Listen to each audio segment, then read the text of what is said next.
बच्चों, आज हम आपकी अपनी हिंदी पाठ्य पुस्तक ए.बी. सरस्वती मंथन कक्षा 5 के अध्याय 7 का पठन पाठन करने जा रहे हैं और इस पाठ का शीर्षक है हरिया की सूझबूझ। बच्चों, शीर्षक से जैसा कि हमें अनुमान लग रहा है कि यह पाठ एक कथा पर आधारित है और इस पाठ में बुद्धि के महत्व को समझाया गया है। यानी बुद्धि माने इंसान के अंदर कितनी ज़रूरी होती है। यदि इंसान अपनी सूझबूझ और बुद्धि का प्रयोग ना करे तो उस इंसान का इस संसार में कोई महत्व नहीं रह जाता। तो इस कहानी के जो मुख्य पात्र हैं उनका नाम है हरिया और इस पात्र के द्वारा यह चीज़ आपको सीखने को मिलेगी, ये एक संदेश आपको मिलेगा कि यदि बुद्धि का सही प्रयोग किया जाए तो सामने आने वाली बड़ी से बड़ी मुश्किल, बड़ी से बड़ी समस्या का समाधान आसानी से हो सकता है। तो चलिए बच्चों, पढ़ते हैं इस अद्भुत कहानी को और देखते हैं कि हरिया की सूझबूझ क्या रंग लाई और हरिया ने कैसे अपनी बुद्धिमानी का प्रयोग करते हुए, अपनी सूझबूझ का प्रयोग करते हुए बुद्धि के महत्व को समझाया। किसी गांव में एक जमींदार रहता था। जमींदार कहते हैं बेटा जिनके पास बहुत सारी ज़मीन होती है, उनको हम जमींदार कहते हैं। ठीक है ना। पहले के ज़माने में और आज भी जो है आपको ज़मींदार देखने को मिलेंगे।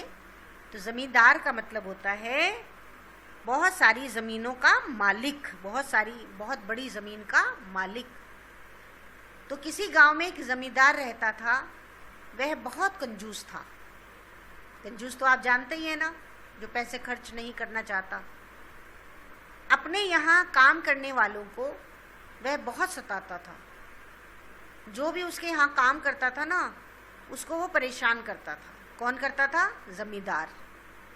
महीना भर सख्ती से काम लेता और जब वेतन देने का समय आता तो उन्हें ऐसा काम बताता कि वे उसे कर नहीं पाते। यानी पूरा महीना उनसे बहुत कड़ाई से काम लेता था और जब सैलरी और तनख्वाह देने का जब टाइम आता था तो वो उन लोगों को ऐसा काम बता देता था कि जिसे वो कर ही नहीं पाते थे और उसी की आड़ में वह उनसे लड़ जाता और उनका वेतन हड़प जाता। समझ रहे हो ना बच्चों? अब वो जो उनको ऐसा कठिन जो काम देता था, उस काम के बहाने जब वो नहीं कर पाते थे तो उनसे वो लड़ने लग जाता था और उनकी जो तनख्वाह होती है, उनका जो वेतन होता है, उस वेतन को वो हड़प जाता था। यानी उनको वेतन नहीं देता था। एक समय ऐसा आया जब लोग जमींदार के यहाँ काम करने से मना करने लगे। तो ऐसे में तो कोई काम करेगा नहीं ना बच्चा, नहीं करेगा ना। तो एक समय ऐसा आया कि जब जो लोग थे जो जमींदार के यहाँ काम कर रहे थे, उन्होंने काम करने के लिए मना करना शुरू कर दिया। लोगों ने भूखों मरना पसंद किया लेकिन उसके यहाँ काम करने को राजी नहीं हुए। जमींदार की अपनी कोई संतान नहीं थी। हार कर उसने मुनादी करवा दी। मुनादी का मतलब होता है घोषणा। जो भी क्या मुनादी कराई उसने कराई कि जो भी मेरे यहाँ काम करके मुझे प्रसन्न कर देगा उसे मैं अपना उत्तराधिकारी बना लूँगा। उत्तराधिकारी का मतलब होता है कि मेरे मरने के बाद मेरी जितनी भी संपत्ति है वो सारी उसी की हो जाएगी। तो उसने ऐसी घोषणा गांव में करवा दी। मुनादी सुनकर भी कोई उसके घर काम करने को तैयार नहीं हुआ।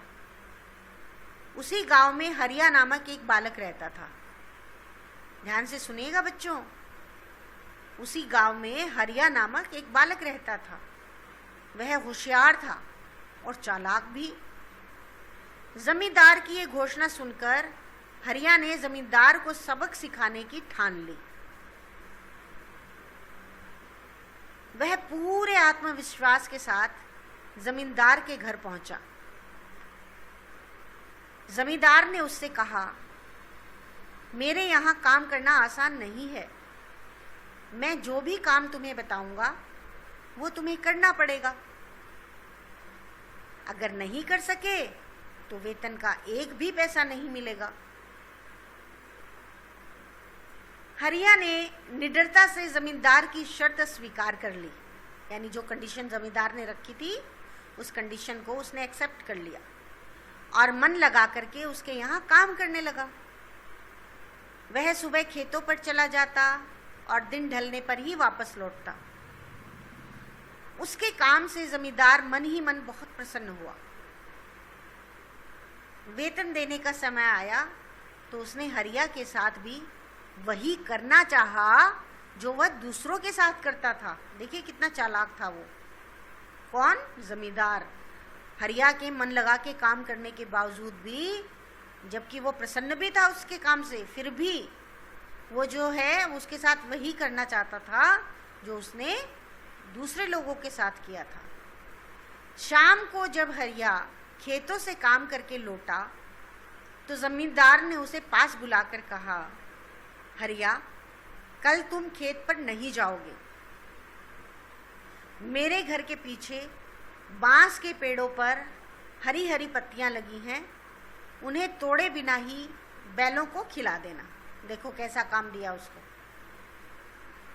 उसने उसको क्या काम दिया कि उसके घर के पीछे बांस के पेड़ हैं और उन पेड़ों पे हरी हरी पत्तियां हैं, तो उन पत्तियों को तुम्हें बैलों को खिलाना है, लेकिन वो पत्तियां टूटनी नहीं चाहिए, बिना तोड़े खिलाना है। हरिया ने सहज भाव से कहा, हुजूर, जैसी आपकी आज्ञा।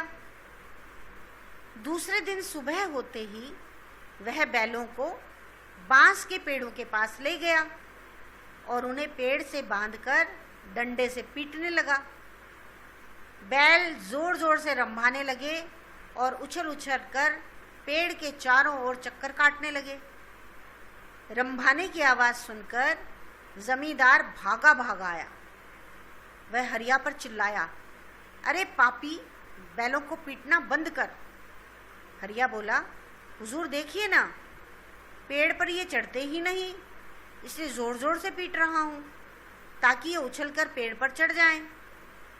जमींदार बोला, भगवान के लिए मेरे बैलों को छोड़ दे, मैं हार मानता हूं, फिर कभी ऐसा काम नहीं बताऊंगा। हरिया ने विजयी मुस्कान के साथ, विजयी मुस्कान कहते हैं मानो उसने उस जमींदार पर विजय प्राप्त कर ली हो,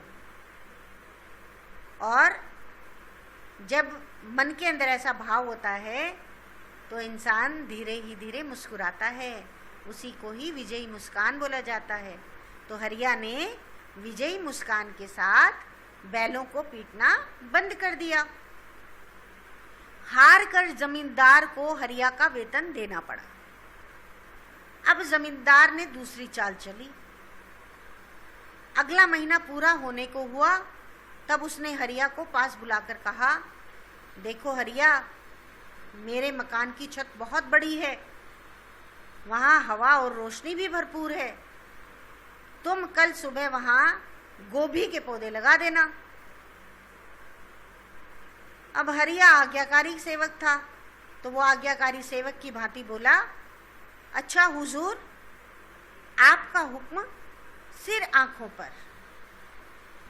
अगले दिन सुबह सुबह हरिया कुदाल लेकर छत पर चढ़ गया और कुदाल से छत को खोदने लगा। छत के टूटकर गिरने की आवाज से जमींदार की नींद खुल गई। वह कुर्ता पहनते हुए कमरे से बाहर आया।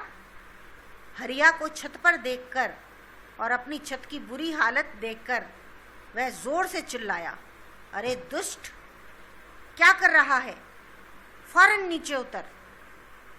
हरिया ऊपर से बोला, क्या हुआ हुजूर? हुजूर के बच्चे, जल्दी नीचे उतर। जमींदार चीखा, यानी जमींदार चिल्लाते हुए उसको बोलता है, कहता है हुजूर के बच्चे जल्दी नीचे उतर।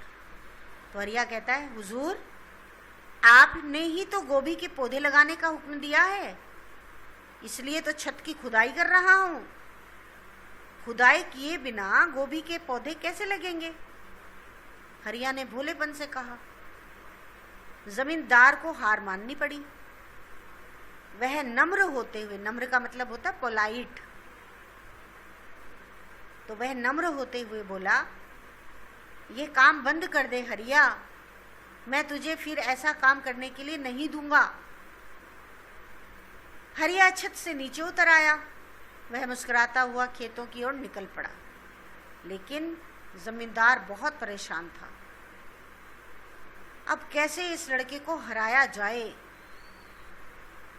कौन सा ऐसा काम किया जाए, इसे कौन सा ऐसा काम दिया जाए।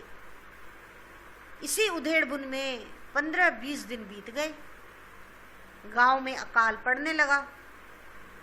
पानी न मिलने से धान के खेत सूखने लगे।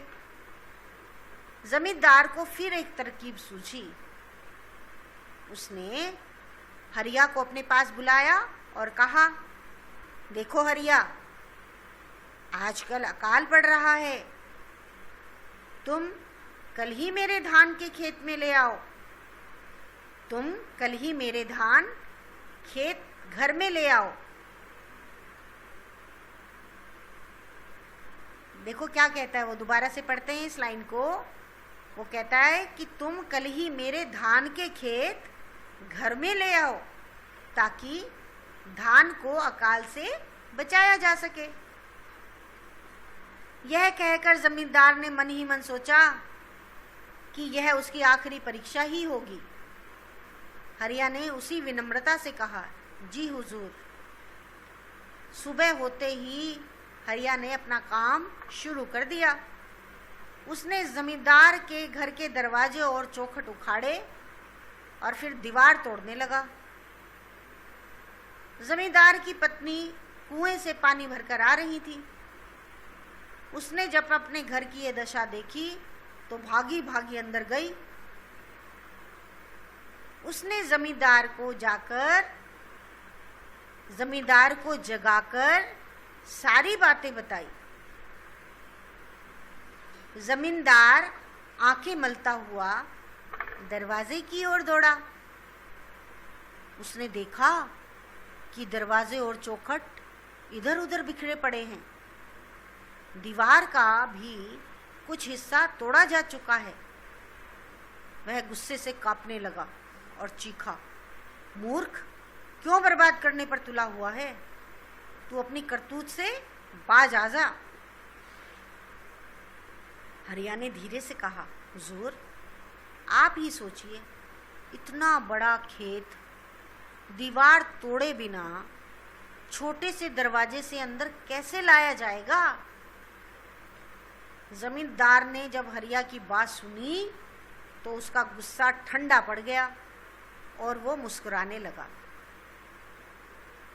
जमींदार को मुस्कुराते देख हरिया डर गया, क्योंकि उसने कभी भी जमींदार को मुस्कुराते या हंसते नहीं देखा था। वह वहां से चंपत होने ही वाला था कि जमींदार ने उसे रोक लिया और उसके सिर पर प्यार से हाथ फेरते हुए कहा, मैं तो तेरी परीक्षा ले रहा था, तू अपनी हर परीक्षा में सफल हो गया। आज से तू मेरा उत्तराधिकारी है, तू ही मेरा कारोबार संभाल सकेगा। पास ही जमींदार की पत्नी खड़ी थी। जब उसने ये सुना तो उसकी आंखें भर आईं।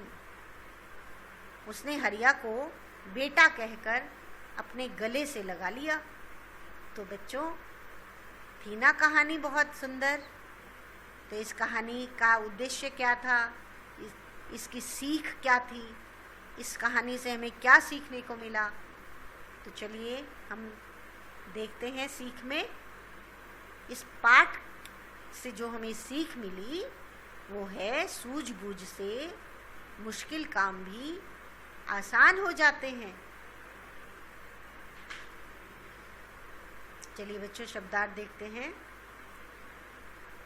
पहला शब्द है हड़प जाना, यानी बेईमानी से ले जाना। चेष्टा, कोशिश, उधेड़-बुन, क्या करें क्या ना करें जैसी हालत, मुनादी, ऐलान या घोषणा, ठान लेना, निश्चय कर लेना, हुक्म, आदेश। आइए बच्चों, अब हम पाठ के अभ्यास कार्य के कुछ प्रश्नों को हल करते हैं।